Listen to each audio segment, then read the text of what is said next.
একদিন এক খালামণি এসে বললেন, খুব তাড়াতাড়ি একটা কামিজ লাগবে। শিউলি আপা বললেন, চিন্তা নেই খালা, এক হাতেই করে ফেলবো। কাপড় কাটা হলো, সেলাই মেশিন চললো, ট্রর ট্রর, হঠাৎ বিদ্যুৎ চলে গেল।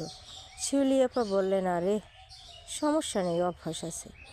এক হাতে মোমবাতি আর এক হাতে মেশিন, কিন্তু তাড়াহুড়োতে কী যে হলো, সেলাই গেল উল্টো দিকে।